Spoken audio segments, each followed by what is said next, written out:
அனைவருக்கும் காலை வணக்கம். 10ஆம் வகுப்பு தமிழ் இயல் 2 இலக்கணம் பாடப்பகுதியை அறிவதற்கு முன் நாம் ஒரு திருக்குறளை அறிந்து கொள்வோம். இன்றைய திருக்குறள்: முயற்சி திருவினையாக்கும், முயற்சியின்மை இன்மை புகுத்துவிடும். மீண்டும் திருக்குறள்: முயற்சி திருவினையாக்கும், முயற்றின்மை இன்மை புகுத்திவிடும். பொருள்: முயற்சி செய்தால் ஒருவருக்கு செல்வம் பெருகும். முயற்சி இல்லாவிட்டால் ஒருவருக்கு வறுமை வந்து சேரும். அதனால் மாணவர்கள் எப்பொழுதும் முயற்சியுடன் படித்து வாழ்வில் வெற்றி பெற வேண்டும். திருவள்ளுவர் கிமு 31 ஆண்டு பிறந்தார். இவர் முதற்பாவலர் என்றும், தெய்வப்புலவர், சென்னா போதார், பொய்யில் புலவர், பெருநாவலர் முதலிய பல பெயர்களால் போற்றப்படுகிறது. இவர் அறம், பொருள், இன்பம் என முப்பாலாக பகுக்கப்பட்டு திருக்குறளை எழுதியுள்ளார். இதில் 9 இயல்களையும் 133 அதிகாரங்களையும் 1330 குறட்பாக்களையும் கொண்டு திருக்குறள் விளங்குகிறது. திருக்குறள் வள்ளுவனை பெற்றதால் பெற்றதே புகழ் வையகம் என்றும், இணையில்லை முப்பாலுக்கு இந்நிலத்தே என்றும் பாவேந்தர் பாரதிதாசன் திருக்குறளை புகழ்ந்துள்ளார். திருக்குறளின் பெருமைகளை அறிந்து கொண்டோம். இன்றைய திருக்குறள்: முயற்சி திருவினையாக்கும், முயற்சியின்மை இன்மை புகுத்திவிடும். மாணவர்கள் இத்திருக்குறளை படித்து குறிப்பேட்டில் எழுதி வைத்துக் கொள்ளவும். மேலும் இன்று நாம் இயல் 2 உள்ள இலக்கண பகுதியை காணொளி காட்சியின் மூலம் அறிந்து கொள்வோம். பக்கம் எண் 40. தலைப்பு: தொகை நிலை தொடர்கள். முதலில் சொற்றொடர் என்பதை பற்றி அறிந்து கொள்வோம். சொற்கள் பல தொடர்ந்து நின்று பொருள் தருவது சொற்றொடர் அல்லது தொடர் எனப்படும். அதாவது சொற்கள் பல தொடர்ந்து நின்று பொருளை தந்தால் அவற்றை சொற்றொடர் அல்லது தொடர் என்று கூறுகிறோம். எடுத்துக்காட்டு: நீர் பருகினான், வெண்சங்கு ஊதினான். நீர் பருகினான், வெண்சங்கு ஊதினான். சொற்கள் என்பது நீர், வெண்சங்கு. பருகினான், ஊதினான் என்பது தொடர்ந்து வந்து பொருளை தருவது. இவ்வாறு சொற்கள் பட தொடர்ந்து நின்று பொருளை உணர்த்துவது சொற்றொடர் எனப்படும். மேலும் தொகைநிலை தொடர். தொகைநிலை தொடர் என்பது 2 சொற்களுக்கு நடுவில் வேற்றுமை உறுப்பு ஏதேனும் ஒன்று மறைந்து நின்று பொருளை தந்தால் தொகைநிலை தொடர் எனப்படும். மேலும் ஒருவரை இத்தொடரில் 2 சொற்கள் நடுவில் வேற்றுமை உறுப்பு ஏதேனும் மறைந்து நின்று பொருளை தந்தால் அவை தொகைநிலை தொடர் எனப்படும்.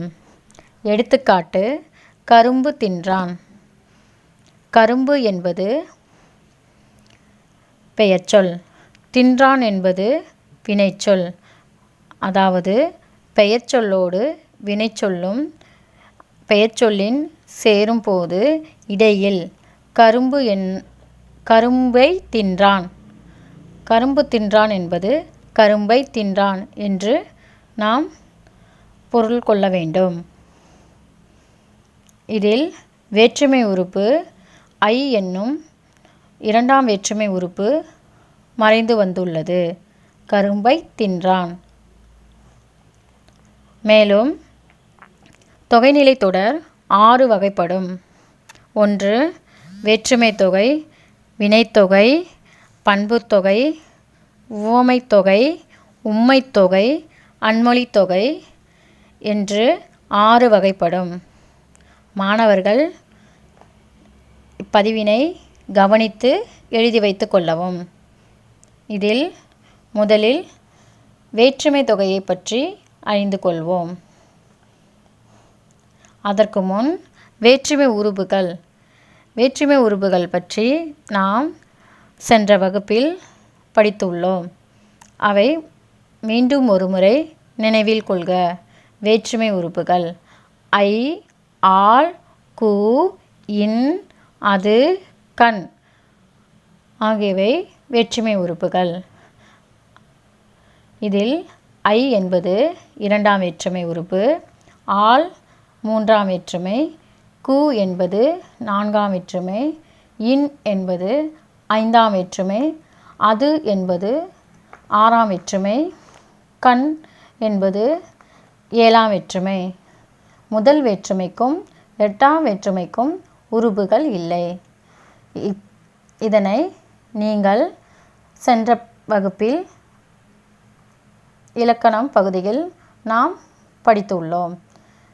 அதனை வைத்து இப்பொழுது வேற்றுமை தொகையை அறிந்து கொள்வோம். வேற்றுமை என்றால் என்ன?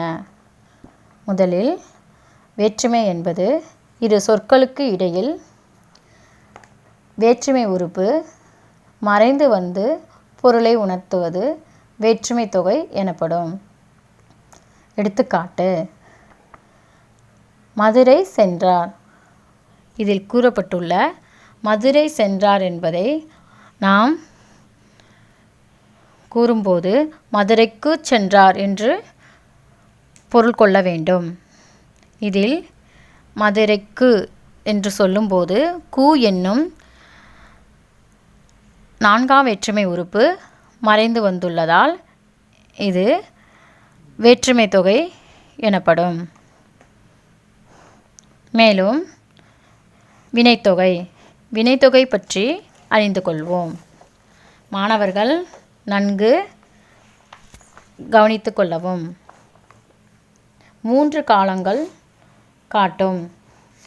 3 காலம் என்பது இறந்த காலம், நிகழ்காலம்,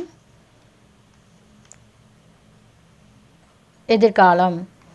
3 காலங்களும் கொண்டு கூறப்படுவது வினைத்தொகை ஆகும். மேலும் வினைத்தொகையில்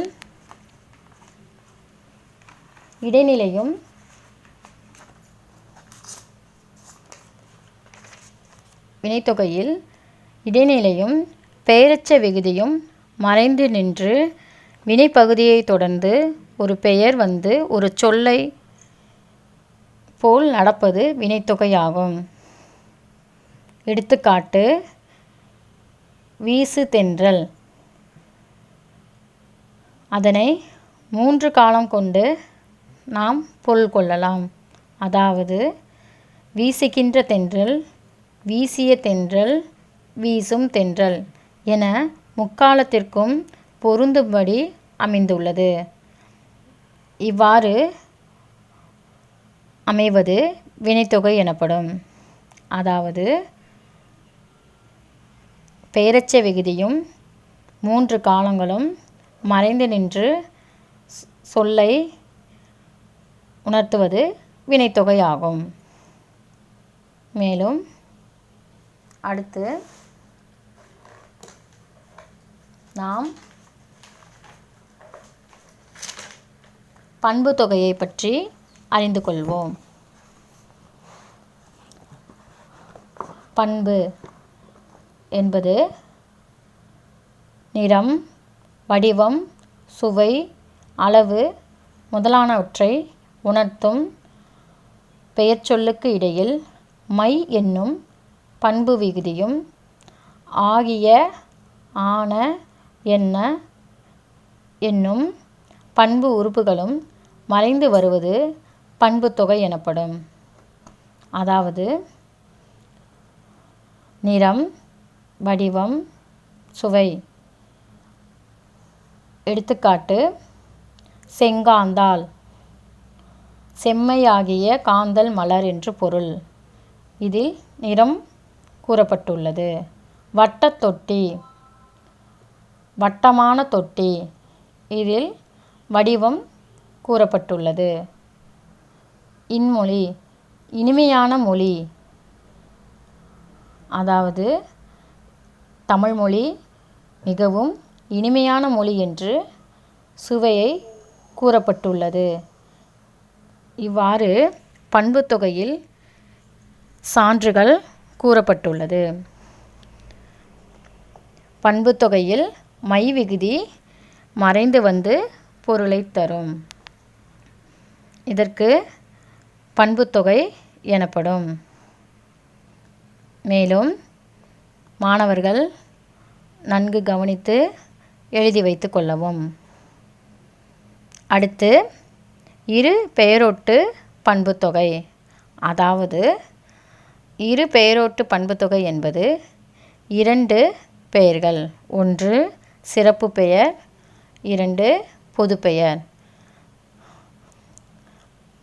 சிறப்பு பெயர் முன்னும் பொதுப்பெயர் பின்னும் நின்று இடையில் ஆகிய என்னும் பண்பு உறுப்பு மறைந்து வருவது இரு பெயரொட்டு பண்புத்தொகை ஆகும். தொக்கி என்று கூறப்பட்டுள்ளது. அது மறைந்து வருவது என்று பொருள். தொக்கி என்பது மறைந்து வந்து பொருளை தருவது என்று பொருள். எடுத்துக்காட்டு: மார்கழி திங்கள் சாறை பாம்பு. இதில் பொதுப்பெயர் என்று கூறப்பட்டுள்ளது திங்கள் பாம்பு. அதனை நாம் சிறப்பு பெயருடன் சேர்த்தால் மார்கழி திங்கள் என்றும் சாறை பாம்பு என்றும் இரு பெயராக கூறப்பட்டுள்ளதால் இது இரு பெயரொட்டு பண்புத்தொகை என்று கூறப்பட்டுள்ளது. சரி, நாம் அடுத்து உவமைத் தொகையை அறிந்து கொள்வோம். உவமைத் தொகை உவமைக்கும் பொருளுக்கும் இடையில் உவம உறுப்பு மறைந்து வருவது உவமைத் தொகை எனப்படும். எடுத்துக்காட்டு: மலர்கை. அதாவது மலர் போன்ற கை என்று பொருள். மலர் உவமையாகவும் கை என்பது உவமேயமாகவும் இடையே போன்ற என்னும் உவம உறுப்பு மறைந்து வந்துள்ளது. அதனால் மலர்கை என்பது மலர் போன்ற கை என்று உவமைத் தொகையாக கூறப்பட்டுள்ளது. மேலும் அடுத்து உம்மைத் தொகை. உம்மைத் தொகை என்பது இரு சொற்களுக்கு இடையில் இறுதியிலும் என்னும் இடைச்சொல் மறைந்து வருவது உம்மைத் தொகையாகும். அதாவது இரு சொற்களுக்கு இடையில் என்னும் இடைச்சொல் மறைந்து வந்தால் அவை உம்மைத் தொகை ஆகும். எடுத்துக்காட்டு: அண்ணன் தம்பி தாய் சேய். இதனை நாம் இடைச்சொல் சேர்க்கும்போது, அதாவது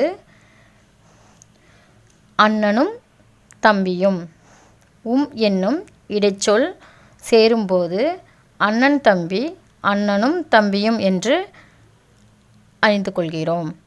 அடுத்து தாய் சேய், தாயும் சேயும். இதில் என்னும் இடைச்சொல் விரிந்து பொருளை உணர்த்துவதால் தாயும் சேயும் என்று நாம் அறிந்து கொள்வோம். மாணவர்கள் உம்மைத் தொகையையும் எழுதி வைத்து படித்து கொள்ளவும். மேலும் அடுத்து நாம் அன்மொழி தொகையை அறிந்து கொள்வோம். அன்மொழி தொகை அதாவது வேற்றுமை, வினை, பண்புத்தொகை, உவமைத்தொகை, உம்மைத்தொகை ஆகிய தொகைநிலை தொடர்கள் அல்லாது வேறு சொற்கள் மறைந்து நின்று பொருள் தருவது அன்மொழித் தொகை ஆகும். அன்மொழித் தொகை என்பது நாம் முன்னர் கூறப்பட்டுள்ள வேற்றுமை தொகையோ, வினைத்தொகையோ, பண்புத்தொகையோ, உவமைத்தொகையோ, உண்மைத்தொகையோ ஆகிய அனைத்து தொகைநிலைகள் அல்லாத வேறு சொற்கள் மறைந்து நின்று பொருளை தருவதுதான் அன்மொழித் தொகை எனப்படும். எடுத்துக்காட்டு: சிவப்பு சட்டை பேசினார், முறுக்கு மீசை வந்தார். இவற்றில் சிவப்பு சட்டை என்பது சிவப்பு சட்டை அணிந்தவர் என்றும், சிவப்பு சட்டை அணிந்தவர் பேசினார் என்றும், முறுக்கு மீசை வந்தார் என்பதை முறுக்கு மீசையை உடையவர் வந்தார் என்றும் நாம் தொகைநிலை தொடர் அல்லாத வேறு சொற்கள் மறைந்து நின்று பொருள் தருகின்றன. இதில் தொகைநிலை தொடர் இல்லாது வேறு சொற்கள் மறைந்து வந்து பொருளை தருகிறது. மீண்டும் ஒருமுறை: சிவப்பு சட்டை பேசினார், முறுக்கு மீசை வந்தார்.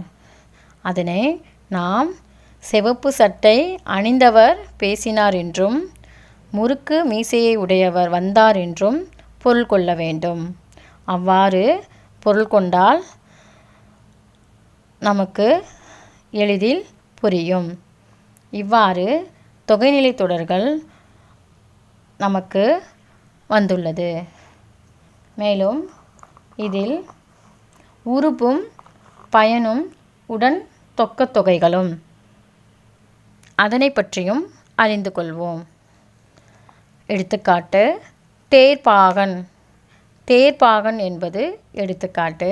இதன் விளக்கம்: இத்தொடர் தேரை ஓட்டும் பாகன் என விரிந்து பொருளை உணர்த்தும். தேர்ப்பாகன் என்பதை தேரை ஓட்டும் பாகன் என்று நாம் பொருளை உணர்ந்து கொள்ள வேண்டும். இதில் தேர், பாகன் என்னும் சொற்களுக்கு இடையில் ஐ என்னும் வேற்றுமை உறுப்பு ஓட்டும் என்னும் பொருளை விளக்கும் பயனும் மறைந்து வந்துள்ளது. அதாவது தேரை ஓட்டும் பாகன் என்று பொருள் கொள்ள வேண்டும். ஐ என்னும் இரண்டாம் வேற்றுமை உறுப்பும் ஓட்டும் என்னும் பொருளும் இதனுடன் பயனும் மறைந்து வந்துள்ளதால் இதற்கு உருபும் பயனும் உடன் தொக்கத் தொகைகள் என்று பொருள் கொள்ள வேண்டும். இவ்வாறு ஒரு தொடரில் வேற்றுமை உறுப்பும் அதன் பொருளை விளக்கும் பயனும் சேர்ந்து மறைந்து வருவது நமக்கு உருபும் பயனும் உடன் தொக்கத் தொகைகள் எனப்படும். இதுவும் வேற்றுமை தொகையில் அடங்கும். இதில் நாம் தொகைநிலை தொடர்களில் மீண்டும் ஒருமுறை அனைத்தையும் அறிந்து கொள்வோம். 1. சொற்றொடர். சொற்கள் பல தொடர்ந்து நின்று பொருள் தருவது சொற்றொடர் எனப்படும். எடுத்துக்காட்டு: நீர் பருகினான், வெண்சங்கு ஊதினான். அடுத்து தொகைநிலை தொடர். தொகைநிலை தொடர் என்பது பெயர்ச்சொல்லோடு வினைச்சொல்லும் பெயர்ச்சொல்லும் சேரும் தொடரில் இடையில் வேற்றுமை உறுப்புகள், வினை, பண்பு முதலியவற்றின் உறுப்புகள் மறைந்து 2 அல்லது அதற்கு மேற்பட்ட சொற்கள் ஒரு சொல் போல் நிற்குமானால் அதனை தொகைநிலைத் தொடர் என்று கூறுவர். கரும்பு தின்றான். இதனை கரும்பை தின்றான் என்று பொருள் கொள்ள வேண்டும். இதில் 2ஆம் வேற்றுமை உறுப்பு மறைந்து வந்துள்ளது. வேற்றுமை தொகை. வேற்றுமை தொகை என்றால் இரு சொற்களுக்கு இடையில் வேற்றுமை உறுப்பு மறைந்து நின்று பொருளை உணர்த்துவது வேற்றுமை தொகை எனப்படும். எடுத்துக்காட்டு: மதுரை சென்றார். 3. வினைத்தொகை. வினைத்தொகை என்பது காலங்காட்டும் இடைநிலையும் பெயரச்ச விகுதியும் மறைந்து நின்று வினைப்பகுதியை தொடர்ந்து ஒரு சொல்லை போல் நடப்பது வினைத்தொகை எனப்படும். எடுத்துக்காட்டு: வீசு தென்றல் கொல்களிறு. கொல்களிறு என்பது களிறு என்பது யானையை குறிக்கும். அதாவது கொன்ற களிறு, கொல்கின்ற களிறு, கொல்லும் களிறு எனவும் முக்காலத்திற்கும் பொருந்தும்படி விரிந்து பொருள் தருகின்றன. இவ்வாறு காலங்காட்டும் இடைநிலைகள் பெயரெச்சங்களில் மறைந்து இருக்கின்றன. இவ்வாறு வருவதையே நாம் வினைத்தொகை என்று கூறுகிறோம். பண்புத்தொகை. பண்புத்தொகை என்பது நிறம், வடிவம், சுவை, அளவு முதலியவற்றை கூறுவது பண்புத்தொகை எனப்படும். செங்காந்தாள் செம்மையாகிய காந்தாள் என்றும், வட்டத்தொட்டி வட்டமான தொற்று என்றும், இன்மொழி இனிமையான மொழி என்றும் பண்புத்தொகைக்கு எடுத்துக்காட்டுகள் உள்ளன. இவை மை என்னும் பண்பு விகுதியும் மறைந்து வருவதால் பண்புத்தொகை எனப்படும். இரு பெயரோட்டு பண்புத்தொகை. அதாவது சிறப்பு பெயரும் பொது பெயரும் முன்னும் பின்னும் நின்று இடையில் ஆகிய என்னும் பண்பு மறைந்து வருவது இரு பெயரோட்டு பண்புத்தொகை ஆகும். எடுத்துக்காட்டு: மார்கழி திங்கள் சாறை பாம்பு. உவமைத் தொகை. உவமை பொருளுக்கும் உவமேயம் பொருளுக்கும் இடையில் உவம உறுப்பு மறைந்து வருவது உவமைத் தொகை எனப்படும். எடுத்துக்காட்டு: மலர்க்கை மலர் போன்ற கை. இதில் மலர் என்பது உவமையாகவும் கை என்பது உவமேயமாகவும் நின்று போன்ற என்னும் உவம உறுப்பு மறைந்து வந்துள்ளது. அதனால் இது உவமைத் தொகை எனப்படும். உம்மைத்தொகை. உம்மைத்தொகை என்பது இரு சொற்களுக்கு இடையில் இறுதியிலும் என்னும் இடைச்சொல் மறைந்து வருவது உம்மைத்தொகையாகும். எடுத்துக்காட்டு: அண்ணன் தம்பி தாய் சேய். இதனை அண்ணனும் தம்பியும் தாயும் சேயும் என்று விரிந்து பொருளை உணர்த்தும். மேலும் அன்மொழித் தொகை. எடுத்துக்காட்டு: சிவப்பு சட்டை பேசினார், முறுக்கு மீசை வந்தார். சிவப்பு சட்டை என்பது சிவப்பு சட்டை அணிந்தவர் பேசினார் என்றும், முறுக்கு மீசை உடையவர் வந்தார் என்றும் தொகைநிலை தொடரே கூறப்பட்டுள்ளது. இவற்றில் வேற்றுமை, வினை, பண்பு, உவமை, உம்மை ஆகிய தொகைநிலை தொடர்கள் அல்லாத வேறு சொற்கள் மறைந்து நின்று பொருள் தருவதால் அன்மொழித் தொகை எனப்படும். மாணவர்கள் பதிவினை நன்கு கவனித்து குறிப்பேட்டில் எழுதி படித்து பயன்பெறவும். மேலும் தொகைநிலை தொடரிலிருந்து ஒரு சில வினாக்கள் காணலாம். 1. தொகைநிலை தொடர் என்றால் என்ன? சான்று தருக. 2. வினைத்தொகை என்றால் என்ன? சான்று தருக. 3. உம்மைத்தொகை என்றால் என்ன? சான்று தருக. 4. அன்மொழித்தொகை என்றால் என்ன? சான்று தருக.